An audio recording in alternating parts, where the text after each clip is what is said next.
Hey, it's Benji Cole, son of Al Cole from CBS Radio and host of the syndicated talk show, People of Distinction. The talk that gives you an in-depth view of some of the most dynamic, intelligent, and successful people on the planet. Run to our website, alcoleenterprises.com for more info. Email me directly through benji@alcoleenterprises.com if you'd like to get involved with what we have going. And as always, please continue to like and support our broadcasts. People of Distinction is an internationally syndicated show because of viewers like you. People, we're available on all major podcasts as well as YouTube. So if you keep following, we're going to continue to put out the content. All right, we appreciate the support. Keep on showing the love, and do me a favor. Sit back and strap in because we are very excited to showcase this next guest here with us on our network. And on the line with us today, we have Ginger Ausban. We're going to be discussing her amazing book, Memorial Road. Available for purchase through Amazon, Barnes & Noble, all the regular online book resellers. Head on over there today, pick up your copies, and get lost in this magnificent book. People, I'm telling you, this is one you're going to want to add to your shelf. Before we go any further, I want to take this opportunity and point out that Ginger was brought to our network, People of Distinction, today by one of the best publishers in the business. People you already know, we're talking about Quipper Prints. So for my writers out there who have gone through their process creating your masterpiece, and now you've done it, okay? You need help moving the book that you just finished developing though. Well, if that's you, contact Quipper Prints. They're one of the best in the business to do it, and this is exactly what they specialize in. So head on over to quipperprints.com today and gather all the ways that their fantastic team is gonna help you do just that. And people, listen, it is an absolute pleasure to have Ginger here on the line. As I mentioned, this is a book you want to add to your shelf. The moment you start to do research on the book, you're going to understand the discussion at hand, but I promise you, a snapshot is all you're going to have. Ginger wrote this book, Memorial Road, as a depiction, a true first-hand depiction of her grandfather's experience fighting in World War II. This is going to be a side of World War II that you haven't learned about in the history books. You haven't seen on the big screen, although you should. The things that we're going to learn about within the confines of this book, we're going to touch on it today, but you're going to run and pick up copies once we've concluded because you're going to understand there's a lot more left off that you really want to sink your teeth into. There is so much happening here. This book is remarkably entertaining, but it also has some great underlying messages and some fundamental pieces that are really going to help you in your lives. One of which, and the biggest one for me, is mental health. There is a lot to be found here and a lot to be discussed. As I mentioned, people, this is going to be one you want to add to your shelf. And Ginger is the expert. It's her book. She's written it. She was there with her grandfather through countless amounts of hours and then transcribed his direct words into this book. Sit back and strap in. Have your notebooks ready. And let's dive down memory lane. Ginger, first and foremost, welcome to People of Distinction, and thank you very much for being a guest. How are you doing today? I'm doing great. Thanks for having me. I'm very happy about it. Absolutely. Listen, the pleasure is all ours. I've often, one time or another, have considered myself a history buff. So this is something right up my alley. I always love hearing interesting stories about historical times, right? And things that we have learned about in history books. We've talked amongst ourselves, but it's not very often that we get to speak to someone that maybe you didn't have a direct depiction and experience of the war, but your grandfather did, as did mine. Unfortunately, my grandfather passed away when I was very young, so I never got to have those conversations with him, although I would have loved to do that. So this is going to be a treat for myself, as I know it's going to be for our listening audience. So thank you again for writing the book. Thank you even more for being a guest here with us to discuss it. First and foremost, what inspired you to write it? How did you come across developing this book, Memorial Road? Well, my grandmother passed away, and I was visiting with my family at that moment. And so I was thinking about, reminiscing about my childhood, and I remembered my grandfather and my father and various uncles sitting around and telling war stories. But as a kid, I wasn't interested in listening to that or anything like that. So at the funeral services, I started talking to my grandfather and said, because it seemed like he hadn't told any stories in a long time. And I said, why don't you tell war stories anymore? And he said, well, Mary didn't like it too much. That was my grandmother's name. And I got to thinking, well, she might not have liked him sitting around drinking beer and telling the stories. Or maybe she just didn't like him remembering such a bad time in his life. So I said, well, Calvin, that's what I called him all my life. I said, well, tell me a war story. So he started talking. It was like turning on a spigot, and this just started just flowing out of him. And I said, wait a minute. So I said, let me get some paper and pencil. So I grabbed the paper and pencil, but I just couldn't keep it all. I couldn't write it all down fast enough. So I said, let's just wait and set up a special long weekend to get together, and I want you to tell me all your war stories. So he was kind of happy about that. So like 2 or 3 weeks later, I met him at his house. We sat in the kitchen table, and I had a tape recorder, and I recorded all his stories. And as we were going through the stories, I kept trying to get him to stay in chronological order, but he was jumping around. But during that process, he was telling me all the stories that he had told over and over again several times. But it also reminded him of things he had not even thought about since the day they happened. And he would sit there and cry about those. And it was some pretty horrific things that he went through. And he explained that to me and told me those stories also. So I have all of that recorded. I have over 15 hours of his recordings.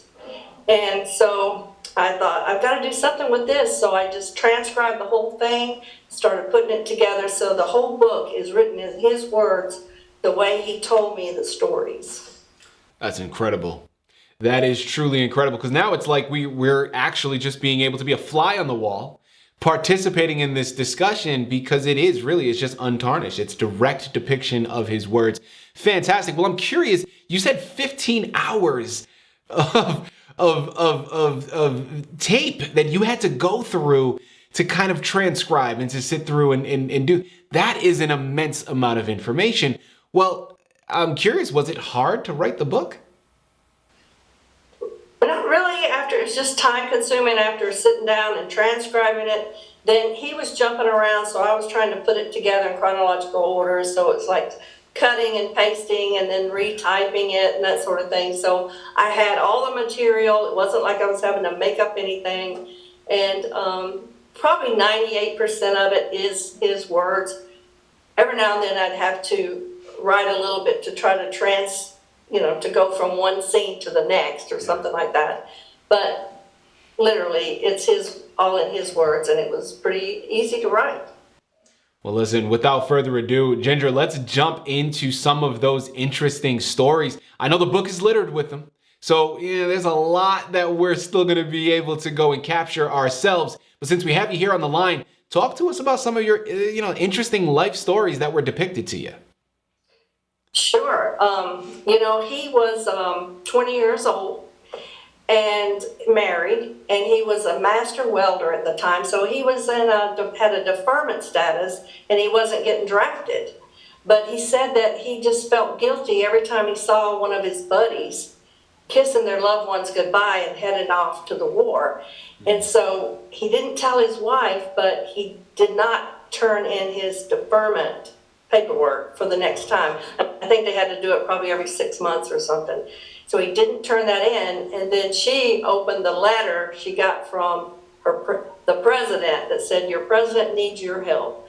And she got kind of upset with him about that, but he was kind of excited about it too. So that in the beginning, that's kind of where it starts, how they met and how they got together, and then how he ended up joining or actually getting drafted.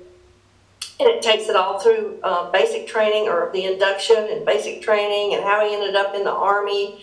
And so then they took a huge when they shipped out to go across seas, it took them like 22 days on the ships, and it was one of the largest troop transports going across the ocean, and there was lots of things going on there.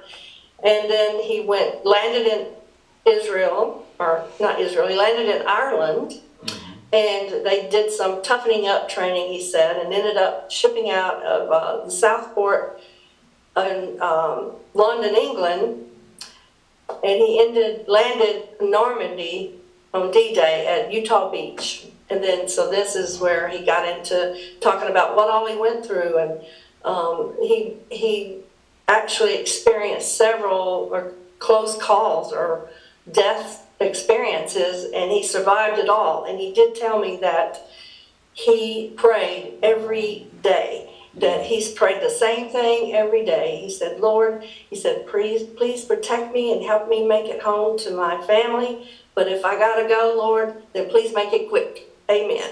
So he said he prayed that every day, and he really believed that that's how he made it through the war without just one little scratch on his face, and that's how that happened. But he was in 5 major battles, of course, D-Day, and then the Hurtgen Forest and the Battle of the Bulge. He was in all of those. And during this time, he became not shell-shocked, but where he had to go spend 30 days into a mental institution. Yeah. So during that time, he had lots of experiences during that 30 days. But then they wanted to put him on serving as a MP at Piccadilly Square, and he said, no, if I can't go home, I want to go back to my outfit. So he got approval to go back into the war after this. And he went through France, Belgium, ended up being a liberator at the Holocaust, the concentration camps. He saw all of that.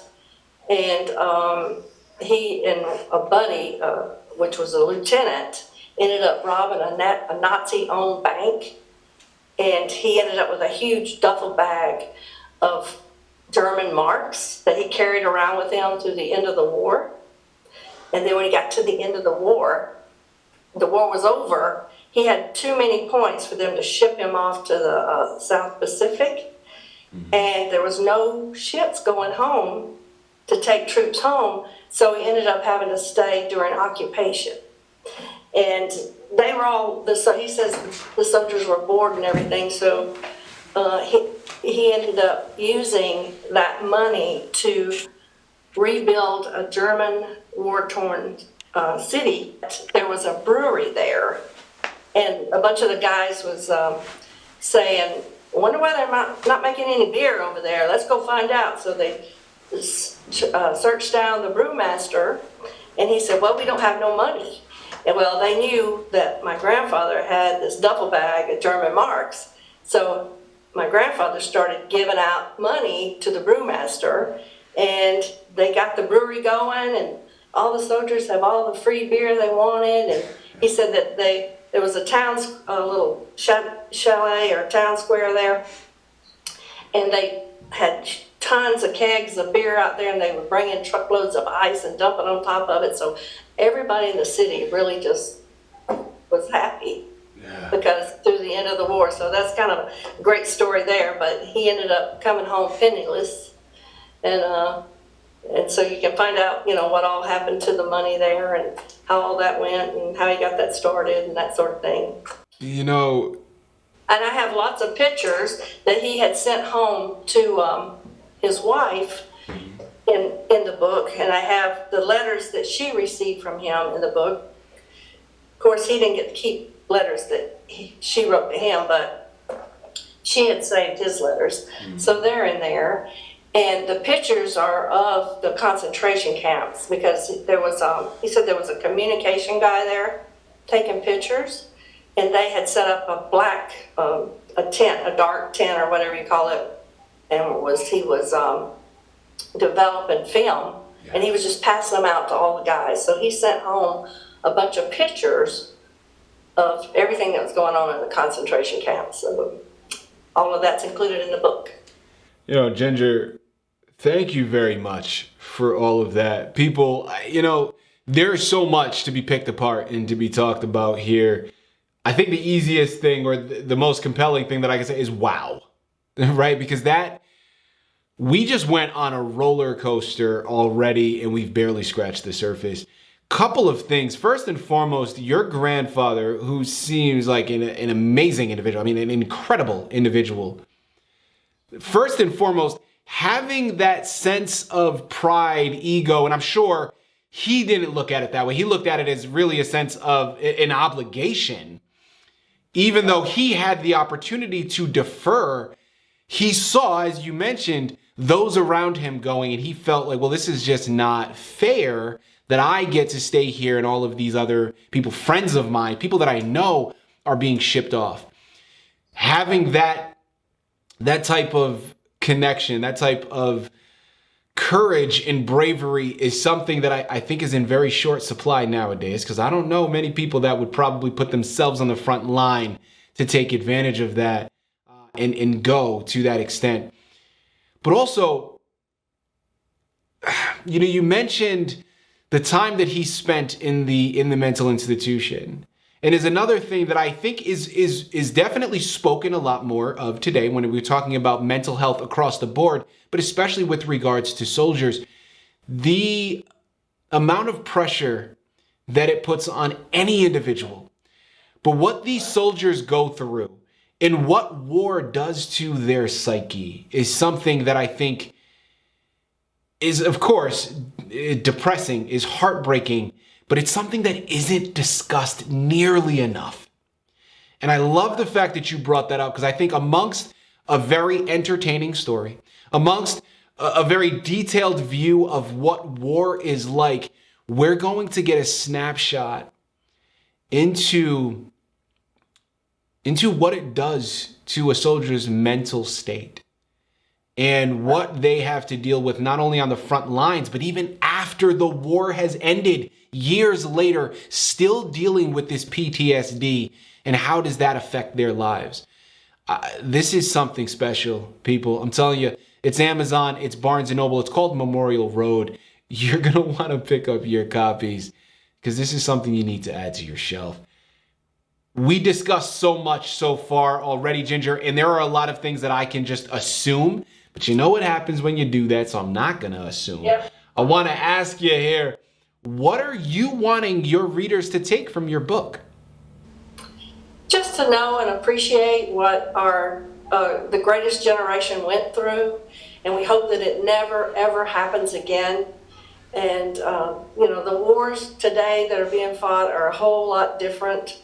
It's, all drones and that sort of thing, and missiles, where there was so much back then was just man-to-man combat. And there was a lot of horrible stories that he had told me about, helping his buddies trying to survive or watching them die. And it was really, really tough on him.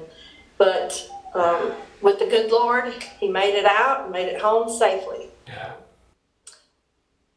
And he had I talked to other people who maybe had a father or a grandfather that passed away, or they said they never talked about anything about the war.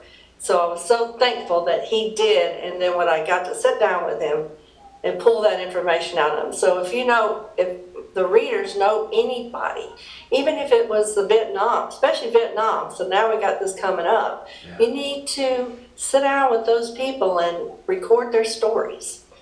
And with today's technology, you can even video it. So I wish I had the video, but I at least got the tape recorded. Absolutely. Well, Ginger, I think that's a great point that you bring up. Connecting to what I was talking about before, when it comes to mental health, this is something that we've definitely gotten a lot better. Like, I understand from a generational standpoint, when we talk about just men, right? And just what it means to be a man, historically, men just don't talk about their emotions. They don't talk about their thoughts. They don't articulate that. I think we are moving into a time where it is becoming more normalized, and more men are being more open and in touch with their emotions and being much more comfortable exposing it and sharing it. But when we're talking about your grandfather and his generation, that was just not something that was done. right? I know from my father and from grandparents that I have like that. Again, that's just not something that they do. So that I think makes, I'm sorry?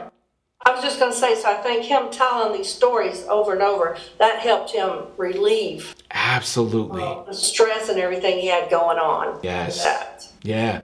Yeah. And there's so much benefit there. And I think in addition to everything that we've already said, your book is going to be the precipice of so many others being open to feeling like, okay, I should experience this, right? I should articulate what had happened, get it off of their chest.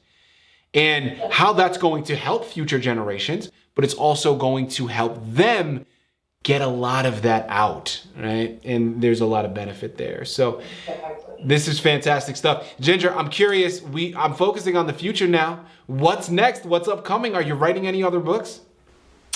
Well, I have another gentleman put his stories together. He has like over 42 years in military experience. Wow. And he was in Vietnam. He was in Vietnam, but he was also in Cambodia, and he got involved in a lot of other conflicts going on. He was even a trainer over in Iraq. So I think his book, he's got so much material that it's going to be a series. So I'm I'm very busy right now. I own some businesses and that sort of thing, but I'm planning on maybe taking his stories and trying to break it down into 2 or 3 series books. I think that would be really good. Well, we hope that you do, and looking forward to that, of course. Well, we know about what is potentially upcoming. You have gone through this process. You've written this magnificent book and you've gotten it published, which means through that experience, you've acquired a lot of wisdom. I want to take this opportunity here, Ginger, for new writers out there listening in right now. What are some advice that you can offer them just about writing in general, but also about cultivating diverse characters and enriching stories? What can you tell a new writer? I just want to say, just do it. I know there's a lot of people out there that are thinking about, oh, I always thought about writing a book, or they have these ideas. Well, they just need to start putting it down on paper. Mm-hmm. And there's no telling where it'll go. You can't know where it's going to go unless you just try, right? So just do it. Write that story. Even if it's fiction, it's something you got going on in your mind. Share it with the world. You know, Ginger, I'm curious, you got 15 hours of tape. You got a whole book here. Were there any particular stories that your grandfather told you about his time in World War II that is not mainstream, that is something a little bit more off the beaten path that the majority of us wouldn't know otherwise? Well, those are the type of stories that he would break down and cry about. And like mercy killings, things you don't hear about or study about. People kind of ignore and think that didn't really happen, but there was a lot of that going on. It was so bad. And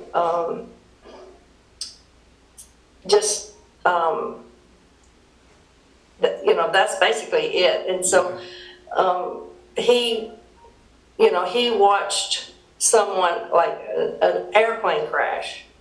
The fighter planes up ahead would crash in front of him, and then he sees the other, like they would be out, these little planes would be out like in groups of 4 or 5 planes. I'm talking about U.S. planes. Mm-hmm. And the one crashed, so the others are flying around in circles up above, trying to get some kind of word. If the pilot is still alive, the one that crashed. And so the communications was not near as good as they have today, so they didn't know. And so the soldiers would go out and write messages in the dirt, like alive or something. And then those little planes that are still flying around out there, they would wave their wings and take off because they would get some kind of message like that. So it's just all kinds of little stories like that where you don't get into that kind of detail in the history books. And that's why you got to head on over to Amazon and Barnes & Noble. It's called Memorial Road. Ginger is onto something special here. you know where you gotta go. Pick up your books and get lost in this magnificent journey. Start conversations with those around you. And let's try to build a better tomorrow through learning from the past and what others have gone through.